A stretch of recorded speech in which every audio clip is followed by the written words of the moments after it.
It's all right. Hi, welcome to the Venture Movie Club.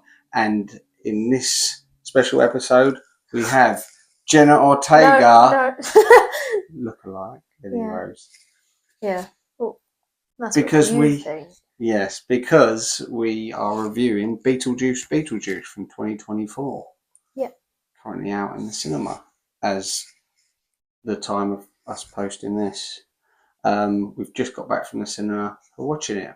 So Beetlejuice Beetlejuice follows on from the original Beetlejuice from 1988, both directed by Tim Burton, and it follows the exploits of the demon man Beetlejuice. The demon man Beetlejuice. Demon man, yeah. Sum up the story. Sum up the story? Yes. So, Lydia, there's going to be spoilers in this, by the way. Lydia, now grown up, is using her abilities to see ghosts to be like a TV show host. Yeah. Yeah. And she's married to Justin Theroux. Well, she's not married to him. Oh no, she's nearly going to marry Justin Theroux. You've just watched the film and you're already forgetting it. Okay, her partner is Justin Theroux. Do you know who he is? What else he's in? I don't. You do? I do. You okay. Do. Well, okay, I'll tell you who's in the film at this time. So obviously we've got Michael Keaton who returns as Beetlejuice. He's also in Birdman, Batman, Spider-Man, and McDonald's Man. What? Founder. Uh-huh. Winona Ryder, Little Women, Mermaids, Heathers, Girl Interrupted. You've got Catherine O'Hara from Home Alone, After Hours, and Schitt's Creek. So they're obviously all three are from the original, reprising their roles. New addition, you've got Jenna Ortega, who of course is known as Wednesday in the Wednesday series. She's in Scream and The Fallout. And as I mentioned, Justin Theroux, who's in American Psycho. Oh, wait, who is in American Psycho? He's Timothy Bryce. He's one of his yeah. Sort of recognising that. Yeah, no, I remember who it is now. Yeah. Just because he has that weird greasy hair in the film. And also he's a lot older, like 20 years ago, 24 years ago. He's also in Mulholland Drive, and he was actually married to Jennifer Aniston from 2015 to 2018. You've also got William Dafoe, who was in The Lighthouse, Platoon, Fantastic Mr. Fox. Daniel DeVito's got a small part in this. He's in Batman Returns, LA Confidential, and Twins. And you've also got Monica Bellucci, who was in Dracula alongside Winona Ryder. She was one of Dracula's concubines. But she's now dating Tim Burton. I thought they were married. Oh, married. I don't know. Marriage and not being married, clearly, I can't get my head around. So then you've got Winona Ryder's estranged daughter, Astrid. Yeah. Played by Jenna Ortega, doesn't believe in ghosts or her mum's ability to see ghosts. And you've got this Monica Bellucci's character as Beetlejuice's first wife, who he chopped up, has put herself back together, and she's a soul sucker, and she's coming to get Beetlejuice. And Charles, Winona Ryder's father, has been killed off. For obvious reasons. Yes. Yeah. Those reasons being that, so there was no Jeffrey Jones in this because he'd induced a 14-year-old boy to pose for sexually explicit photos and served 5 years for that. And of course, he's then been blacklisted by everyone except for Justin Bieber, who posted a photo of himself with him, unaware of his history. Are you serious? Yeah, saying, "Oh look, Ferris Bueller's Day Off." It's a shame because he's in some great films, but obviously, not such a great person. And there's no Gina Davis or Alec Baldwin, which sort of makes sense because they're ghosts and they'd be aging. Yeah. And the ghosts shouldn't be aging. And obviously Alec Baldwin's recent controversy with him accidentally killing someone. Oh, really? Yeah. Oh, he shot someone. Yes, I remember that. Right, yeah. That was ages ago, but that's horrible. Yeah, well, people remember. But I mean, I think they could have had like a flashback. They did have some imagery of Jeffrey Jones in the film. I liked how they showed his death without actually having to hire him as an actor. They had done claymation, didn't they? Yeah. Which sort of works with Tim Burton films because he uses that a lot. But on the whole, what did you think? I really enjoyed the film. Okay. I thought it was a very good film. What about you? Yeah, I enjoyed it actually. I mean, we've only just watched it. and I was expecting it to be good. So sometimes when you expect something to be good, it lets you down. But no, Did it live up to your expectations then? Yeah, I think it's about as good as I thought it would be. I don't think it's as good as the original one. But I also think there's a couple of things they could have changed in this, which would have made it, it felt, it's actually 10 minutes longer than the original one. But also, I felt there was too many characters in it. I think they could have got rid of possibly William Dafoe's character, the detective, which I liked him. I liked his character, but just because there's so many, you could have, if you'd taken him out, you could have shown more scenes of the other characters, right, and more of their development. Because obviously you've got the Jenna Ortega and the boy who she falls for, who turns out to be a ghost, who tricks her into swapping souls. I liked all that. Yeah. So I wouldn't take him out of it, and I like his storyline and everything. Yeah. Did you see that coming? Yeah. As soon as he popped up, I just kind of had a bad feeling. Because, I mean, it was just the way that everything was set out and the way that you didn't even see his parents' faces. I kind of also immediately was like, okay, there's something a bit off here. So yeah, I thought it was just going to be that his parents were dead and that he wasn't. I get that, but I think it's because it was the complete absence of their faces and the way that he just completely swifted far away from it. I think that's what made it seem a bit off. Swifted. Is that one? Swiftly. I don't know. It's been a long day. No, I know. Swiftly moved.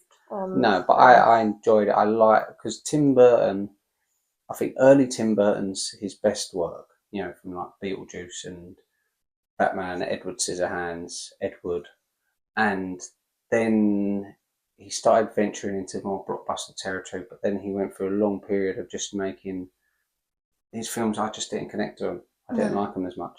And I was a bit sceptical for years. I would have said, no, don't make a Beetlejuice sequel.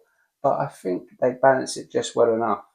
And I think it's set up for a third one anyway. Yeah, I get that. I hope that they don't do a third one. I get why they would, because obviously where it'd be the pun in the name of being Beetlejuice, Beetlejuice, Beetlejuice. Because obviously that's what you're not meant to say. But I mean, I just think that it's just doing too much at that point. But see, then it leaves a cliffhanger at the end of this in a way, because he's still about. They have that ending which I liked, which was you've got the Carrie music playing. Yeah. So something's amiss, whether it's a dream sequence or whatever. And then you got the baby, the Beetlejuice baby, coming out of the Jenna Ortega and then climbing across the ceiling like the train spotting baby.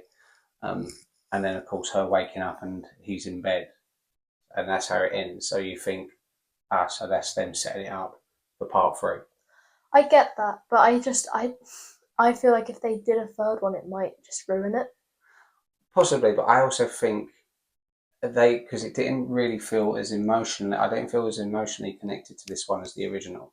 I think the original one, you had the Maitlands were like the heart of the film, them and Winona Ryder's character and Lydia. So Lydia is obviously back in this, and you've got Catherine O'Hara and Astrid are in it. Also, there's but we don't spend enough time with them. I'd like to have spent more time not being supernatural, but just sort of find out more about their characters. And I think a third one they could sort of do a bit more of that. But I really don't know where they'd go with a third one. I mean, like, unless it's like a plot to like kill Beetlejuice like once and for all. But again, I feel like that's not. I feel like that would just ruin it, because it's meant to be like this whole thing where he's like this like unkillable character, and I think they could have done that really well in this film if they'd used Monica Bellucci's character, because obviously where she had the soul sucking thing, that would have made more sense as a way of killing him off. Yeah, I don't think they would fully kill him off, because it's like even in the first one they never properly killed him off. They just had his head get shrunk. Never explained how his head got back to normal size, but I suppose he's quite powerful anyway, so he could probably just do that himself.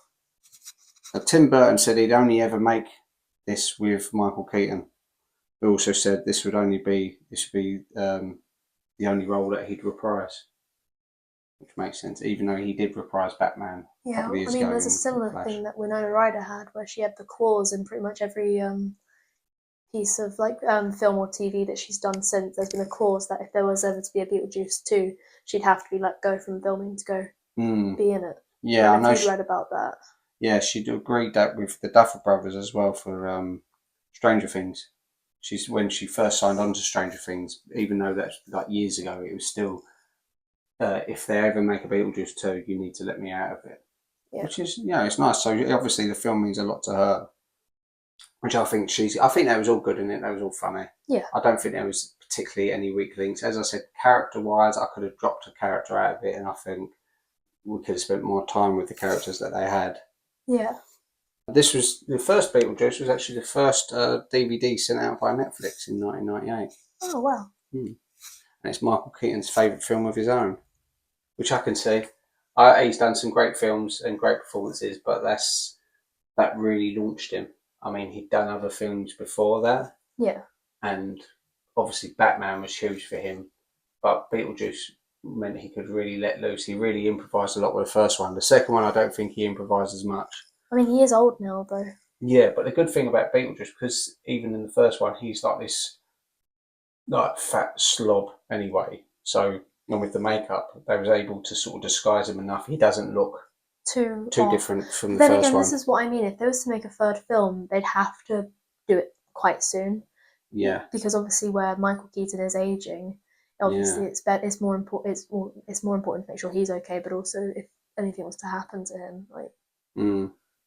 Catherine O'Hara said the film would be both scary and funny, and if people don't like it, they them, which is great.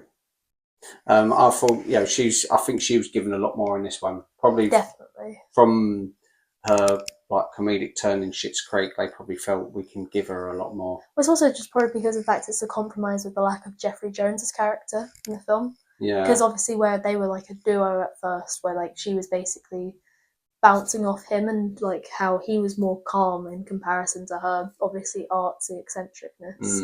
So obviously with his absence she's got to kind of make up for it, which kind of makes sense with her more heightened role in the film. Yeah, but also I think where she had such success with like Schitt's Creek, got to show off her comedy chops a little bit more. They almost felt as if, well, we should give her a little bit more to do in this, and she had loads of like great lines in this as well. What? Why? No! Delia, what's wrong? Oh, I'm trying to capture the perfect primal scream. I'm going to blow it up, mount it on the wall, and I invite all of you to do the same. Why? For the collective. We cannot sincerely celebrate all that was good about our dearly departed, not until we release the horror that they inflicted upon us. Oh my God. I was helpfully getting some boxes in town, then I heard you screaming. Are you all right? It was Delia. Oh, Delia. I'm good. This is actually Tim Burton's first film in 5 years since Dumbo. He did Dumbo? Yeah, in 2019. Not the original cartoon. No, you think I'm that daft? No. No. What, the live action or the live action one? Yeah, he directed it. Yeah, you could tell. I mean, it's got both Michael Keaton and Danny DeVito in it as well.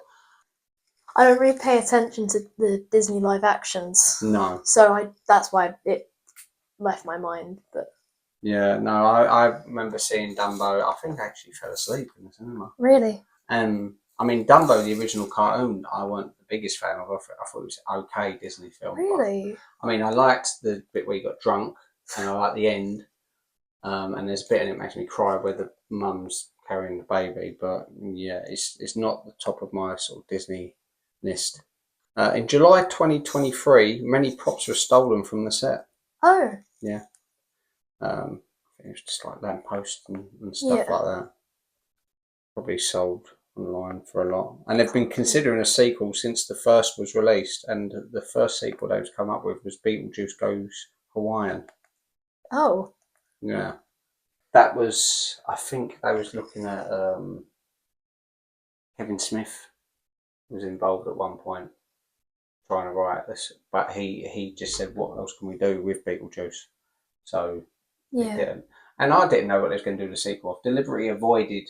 I see the first trailer and I thought, I will go watch that. I've deliberately avoided hearing too much about it because I didn't want it to get spoiled. No. And I've had friends who've seen it, and I didn't even want to know if they liked it or not. I said, no, don't tell me, because I prefer to sort of make my own mind up. And yeah, I think I was pleasantly surprised in the end. I thought it's a lot better than I thought it could have been.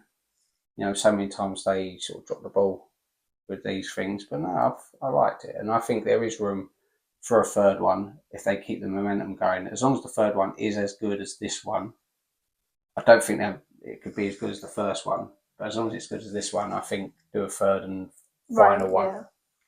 You know, maybe I guess they'd have to kill off Lydia. Yeah, maybe. I don't know. I liked that also they used MacArthur Park in it. Yeah. Lilly's song. Well, I liked MacArthur Park because it was a song that I showed you when you were a little girl and you sang it a few times. It's very nostalgic. Stop! No, it's a very nostalgic song. Yeah, and I kind of knew they was going to use it. Really? Yeah, because at the very beginning, when it had the Geffen sign, you heard... Yeah, obviously you heard a little bit of it. Park, which they done with the first one. They done that when they went, "Do come," and then of course later on when they're doing the song and dance. That's the song that they used. Deo by Harry Belafonte. Okay. It was first one. Yeah, I like the soundtrack in this. Yeah, it was a good soundtrack. Yeah. And I enjoyed the music they used. Yeah. Because it didn't outstay its welcome and it all made sense for the film. So, no, I enjoyed it. Yeah. What particular? Well, I don't... Well, what do you mean? Tragedy. Well, yeah, that made sense with the plot of the film. Yeah, but you like that song as well, do you? Yeah.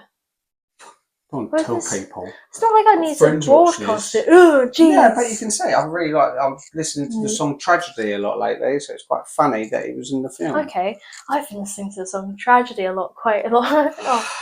Right. I've been listening to Tragedy quite a lot recently, so it was funny seeing it come up in the film. Yeah. Do you like my Beetlejuice costume? It's okay. I couldn't find the wig, that's why I had to wear this skeleton jack. Okay, well it still works. It's Tim Burton. Yeah, and it's also black and white stripes, so it's good. And you've got your Jenna Ortega dress on. Yes. There's been other ventures with Beetlejuice before this. There was the cartoon in the 90s, which I'd never really watched that much. I watched a few episodes. I know people liked it a lot. It was basically Beetlejuice and Lydia working together quite a lot. Yeah. And of course there's the musical, which you've got behind you. Well, I know it was incredibly popular on Broadway. Obviously, so the person who plays Beetlejuice predominantly in most productions is Alex Brightman, who he's more commonly a voice actor nowadays. I can't necessarily think of something he's been in off the top of my head, but he does very good at the role of Beetlejuice. Yeah, I'd like to see it, and it's based on the first film, I take it. Yeah, I mean, again, I've never fully watched this, so but you know the soundtrack. Yes, I know the soundtrack. Yeah, it's a very good soundtrack. Yeah, any highlights? Well, we do listen to some of the songs more than others, like If I Knew. Yeah, What I Know Now. Yeah. Which is again, that's a good track, but do you know if they're going to bring it over here? I don't know currently. I don't think so. No. I might be wrong. I haven't. I don't. They might do eventually with the momentum of Beetlejuice. They might think, you know what, now's the time that people would actually go watch the musical Beetlejuice. Yeah, but people would have always went and watched it. It's such a cult classic. But they brought over like Mean Girls and Heather's musicals, and I think Beetlejuice is bigger, or as big, or if not bigger than them films. So it's musical. As long as it was well received on Broadway, I don't know why they wouldn't bring it over it. I mean, from the pictures on it, it looks like a good stage production. Yeah, no, I mean, the sandworm that's in the production's apparently very, very good. Yeah. As far as I'm aware. Yeah, I've seen a picture of it with him like riding it or something. I like that they brought the sandworms back in this as well. Yes. It's obviously got a lot of nods to the original one. I like that they've gone back to the original house. You see the set, the thing that the Maitlands made. Well, obviously as well, the introduction to the film, when it actually moves onto the house again, obviously it's another model. Yes. Which I think is definitely, like, they could have done like a drone, because obviously in comparison to them, it's much easier to have technology like that. But it's nice that they paid homage in that sense. Yeah, it mirrors like the first one. Even the titles are the same font and everything. You know, obviously same tune, except for it's been changed slightly, but it's still Danny Elfman doing the music. Yeah. And I was thinking, I don't know where they're going to go with this. Are we going to see the original set? Because I could tell it was a model, but then it zooms in on her at the window. So I think that's the opening to her show, Ghost House show. Yeah, that would make sense. Because then it's got her sitting there and she's like, welcome to blah, blah, blah, and starts talking about the show. I like that side of it, that's what she's done with her life, which makes sense with her ability to see ghosts. It reminds me a lot of Frighteners. Michael J. Fox, Frighteners, Peter Jackson film. Very good film, but not many people watched it. They don't know it as well. But it reminded me a lot of Frighteners, that aspect of it, and I wondered how much they're going to go into it, because you see her going to the house and all the doors slamming and stuff like that. Yeah. Which again, or like Paranormal Activity type. Yeah, but she's obviously something to do with it. Whether she's got ghosts to do that on purpose for her for the show. Or did you see that woman, the blonde woman, standing there in the toilet, which shows that she's still talking to... Right, yeah. And I think that's something they could have explored more. But they didn't really. They kind of... again, I still think that for the most part, this film, I think, considering the amount of characters, I think it was still very well executed. Like, I wouldn't say that the film was weak because of the amount of characters. I just think it could have been... Oh, it was well balanced with the characters they got. They all got a good amount of screen time. But again, without extending the film too much, this is why I think if they dropped a character, they could have explored more, maybe Winona Ryder's character, Lydia, interacting with dead people. Right. And getting them to help her with her show. Like, so it shows a little bit of background. Yeah, but I don't know... Again, I think that because also the pacing in this film, I actually think that it was very well paced. Like, generally. But I think if you actually had those moments where it lulled more, I think that's when you'd start losing people's attention for the film. I don't necessarily have high hopes for this, because I think creating sequels for like films like Beetlejuice is very tricky work, but I think the film was very well executed. I like that they had many callbacks to the original one. Whether it's like the afterlife, how that is with the waiting room and stuff like that. Yeah. Or the doors where you have to sort of draw a door and knock on it and you got the handbook. Yeah. All this part of Beetlejuice lore, which people would appreciate, but I like that they started venturing into introducing new things, whether it was like the Soul Train and stuff like that. It's just trying to give something else to it. I also liked how he got rid of the boy. Yes, that was funny. Yeah, that was quite funny, because you thought, the boy at that point was really annoying. You thought, I want him to get his comeuppance because he's... Obviously, yeah. Yeah, but part of me was thinking, but he's not going to get his comeuppance till near the end, and will it be good enough? But I liked how Beetlejuice just sort of stamped his thing and said what he said. Yeah. Which was... You can repeat it. It's not... I can't remember. It's what does he say without saying the swear word? Oh no, it's...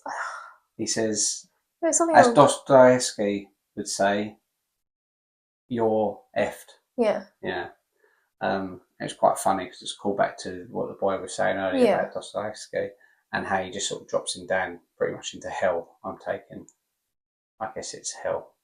Yeah. I imagine so, because I mean, I feel like most of Beetlejuice is kind of like purgatory. Like, I think everyone there, that's why it's like the waiting room and stuff, like they're obviously like waiting to go somewhere else, whereas like the Soul Train is like kind of that journey into heaven, maybe. Possibly, yeah. But again, it's like that's like going to more like into... Well, this is it. There's so many things which could be explained a little bit more. They could show. I didn't like the little throwaway comment about they found a loophole, and that's why the Maitlands ain't there anymore. When she says, what about the Maitlands up in the attic? She goes, oh, we found a loophole and they was able to move on. And I think they could have given us a little bit more. Yeah, I mean, especially with the way that, I found it quite surprising the amount that Jeffrey Jones's character, even though obviously he's dead and obviously been removed because of the fact of Jeffrey Jones, the way that they kept bringing his character into it. Yeah. That's that was slightly odd to me. I feel like there could have been at least some way that they got the Maitlands into it. I was surprised that they had his image on the I had tombstone. the same reaction. Because I liked where they've thought of a good way to show him in the afterlife was have that he was killed by a shark, so the top half of his body's missing, or a big chunk of it. I thought, well, that's quite a clever way to do it, because then you can have the character, but you don't have to have the actor return. I think they could have had imagery of Alec Baldwin and Gina Davis, possibly had them come back and de-aged them, which I know the technology they can do now. Yeah, but I think if they'd use CGI like that, because I don't know for certain, but I think they use a lot of practical effects in this film because they wanted to stay true to the original. I think the sandworm was CGI.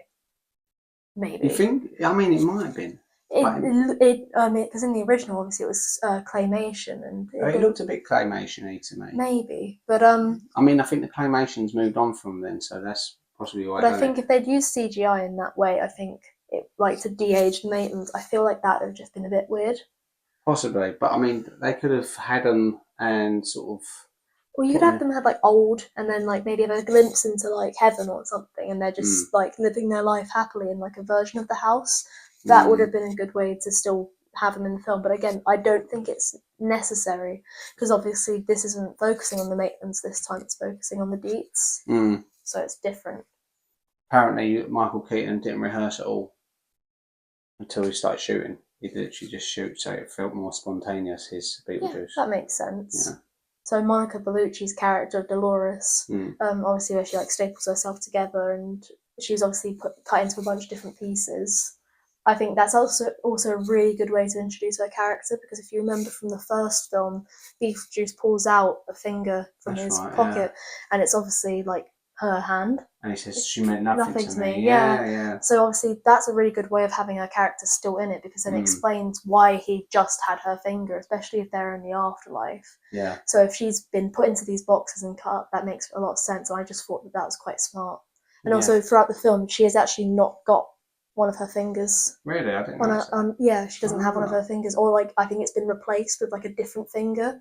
Right. So it's like all black and decayed. So it's obviously Yeah, because where he had that one finger. Yes. Yeah. Okay, that's interesting.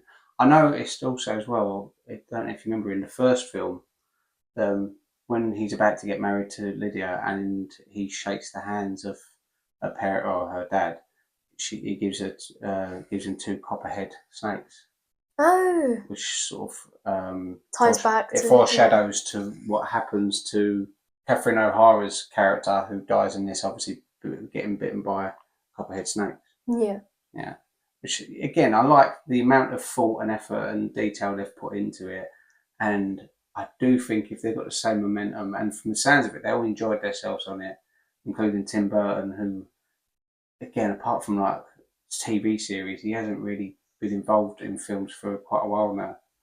You know, I think he became a bit disillusioned, and with this, he felt reinvigorated, because it was more like his old work. You know, he got to do some more original stuff rather than he got to work with his favourite actors again as well, obviously. Well, he often uses them anyway, but see, like the Dumbo, Charlie and the Chocolate Factory, Alice in Wonderland. But all of those films... There was the vampire one, which was based on an old TV series. All of these were based on existing material, where even, I think, Planet of the Apes, he done a Planet of the Apes back in the 90s with Mark Wahlberg. These are stuff which isn't his original concept. With Beetlejuice, he gets to be more creative again. But I mean, I think his work with Alice in Wonderland, I don't think you've watched any of them. I have. Have you? Yeah. All of them? He's done 2. And no, I watched the first one, I didn't like it. I think that, again, as much as it was still a Disney production, because obviously he does a lot of work with Disney, I still think that those films, he did still bring some new life to the films. A lot of people like those films, and it did definitely do something different with the original Alice in Wonderland story, which, as much as, it wasn't one of his original concepts, I still think he probably did quite well with the film. Well, yeah, in fairness, I'm not saying as if all his other work is total garbage. No. But what I'm saying is, if you look at, in particular, Beetlejuice, Edward Scissorhands, Mars Attacks as well, yeah, you know, stuff like that, it feels so Tim Burton-esque. It's so original rather than having to rely on an established material like with Alice in Wonderland. Is already done loads of adaptations. Yeah. And, it's fine. It's okay, I guess. But I watched it once and thought, I ain't going to bother watching it again. And that relied heavily on CGI. Yes. And the Charlie and the Chocolate Factory, it was like, whoa. The Willy Wonka one with Gene Wilder, it's just feels so much more heartfelt. And again, back then it was old school filmmaking, so it's more practical. See, but for me, I did quite like Tim Burton's Willy Wonka. It's nostalgic for me in a sense. Like, I suppose a different generation as well, ain't you? Yeah, I mean, I watched that a lot growing up. Honestly, yeah, I that one's just more nostalgic for me. Freaky. That's the scoop. It's the scoop. Yeah, what are you saying that about? And the first one's not freaky. Yeah, but it's freaky in a good way. No, yeah, but the rower isn't rowing, and someone's mowing. Yeah, that again. But like, I'm saying that's definitely a generational thing. Like, as much as I've watched both films. The other one's more nostalgic for me, and I've got more memories of enjoying that film over the Gene Wilder one. So your mum's to blame. She's letting you watch inferior versions. Yeah. Okay. Right. This film at the moment holds 7.1 on IMDb. Yeah. Which, seems fair. The original's 7.5. So, I'd say if people think... I personally put the original at least a whole star above that, but 8.5. Maybe even 9. I love the original one. So whatever people deem the original, I'd say it's about 0.4 beneath it. It's quite fair. On Rotten Tomatoes, critics give Beetlejuice 77%. Yeah. And the audience 81%. I think that's pretty fair as well. Yeah, so it's around about the same mark. So it's not a bad film. I think it is a good film. I'd give it about that rating. I'd definitely watch this film again. I will. I'll definitely watch it again, and I'd like to watch it back to back with the first one. Yeah. Because for any people who are fans of the first one, it does give you a little bit more. I just hope they don't turn it into some long ass franchise, start doing spin-off series and stuff like that. Even though they've tried. Well, I mean, they've already done spin-offs and series. I don't think they're going to do a spin-off and series now, realistically. Well, they could do. They could take the Jenna Ortega's character. I think we're going to have a series now that she can see ghosts, and it's like her interacting with ghosts. Again, the whole big thing I would say from Beetlejuice, other than Michael Keaton's character, is Lydia. So if anything, it would have to be a show with her and Jenna Ortega's character, especially with Jenna Ortega's Well, they'll do that fame because they're both happy to do TV series, Stranger Things and Wednesday. So they could go, right, you know what, rather than do more Stranger Things has come to an end. Yes, Stranger Things is coming to an end. And Wednesday is set up for a second season. Yeah, so they might go, look, why don't you two, we can call it Deetz. And it'd be you two. Because like I said with this one, they could do it like the Frighteners storyline where it's them two, like almost conning people. In Frighteners, what he does, he's friends with ghosts. He gets them to haunt people's houses, and he says, "I can get rid of them for you."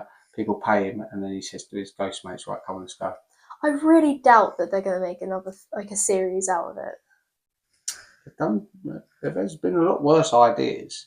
No, I mean, I personally don't want to see that, but at the same time, I think it wouldn't be as bad as some other things. I just want to see, I think, a third Beetlejuice, because from all accounts, this one's doing really well. So the thing is, if this does really well, Warner Brothers are going to go to Tim Burton. Yep, bring it a third one. You're happy to do it. Yep. And Tim Burton's not as in demand as he was years ago, so he'll probably go, yeah, I really enjoyed myself. Michael Keaton will be interested. I think Michael Keaton, Winona Ryder, Jenna Ortega will definitely come back into it. Catherine O'Hara, if they need her, she'll probably come back into it as well. Yeah. Again, I think Beetlejuice 3 definitely like something that could actually happen. But I really don't think that they would do much else with it. Yeah. Especially with all that they have already done. Like there is the TV show and there is already the musical.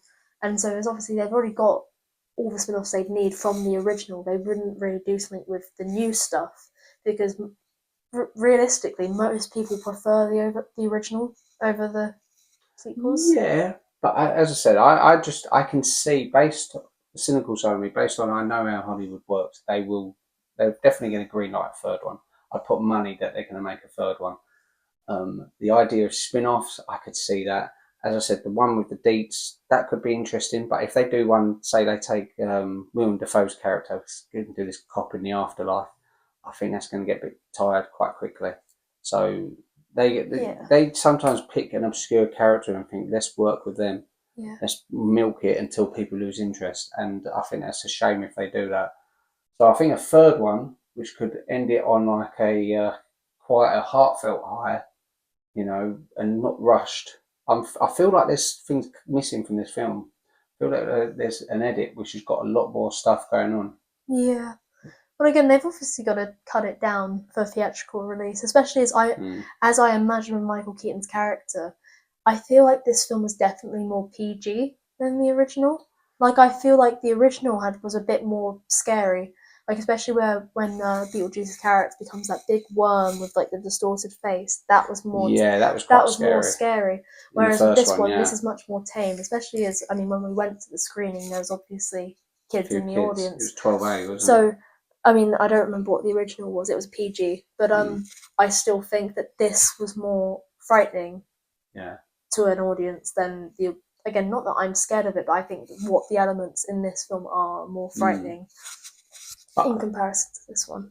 I've also, something I noticed in this new one, which I don't know if it was literally just that screening, but they bleeped out him saying the F word. I think that was a joke. I really don't think it was necessarily like a thing for that specific screening, because especially as he cussed before that in the film, I think that was a joke. But I don't think he said the F word before that, did he? He did, when he sent the boy to hell. He said, "You're effed." Right, so maybe that's why, because I think there's like a rule you can get away with in a PG, you can have one F. Because in the first one... This was a 12A, so there's different standards when it comes to that. Yeah, but I mean, like in the first one, is the famous scene where he kicks down the tree and goes, "Nice effing model," and grabs himself. And that was always quite a funny bit. There's this thing he improvised. So when they bleeped it in this, I don't know, part of me is thinking, why have they bleeped it? Is it a special screening? I don't think it was necessary to bleep it. It was a joke. I think the whole joke was the fact that he was being censored. Like, I don't think it was like... Yeah, I don't think it was to get away with the BBFC. Like, I think it was more of a joke. I really don't think it was like... I just think there was a more creative way they could have censored him. He could have gone, and someone else interrupt him, or something happened, like the organ, someone sit on the organ, and then sort of, then it would bleep it out. But the fact that it was an obvious bleep, it didn't feel part of the film. I get that, but I think it was just trying to be comedic. I really don't think it was like a censoring. It might, I might be wrong, but I think that that's probably comedic. But no, possibly. Okay, so that was Beetlejuice. Thanks for coming on, Jenna Ortega, lookalike Lily Rose. Yeah, sure. Next week, Ben's back, and we are reviewing Witness for the Prosecution. Very good film. From 1957. You seen it? Yes, I have. Love that film. I know that because I showed you it. Did you? Yeah, and there will be spoilers for that, and it's a very good film, so if you haven't seen it, watch it, and then it'll be out on Friday, I believe. Okay. So, thank you. Bye-bye. Like, subscribe, share, comment, blah, blah, blah. Bye-bye.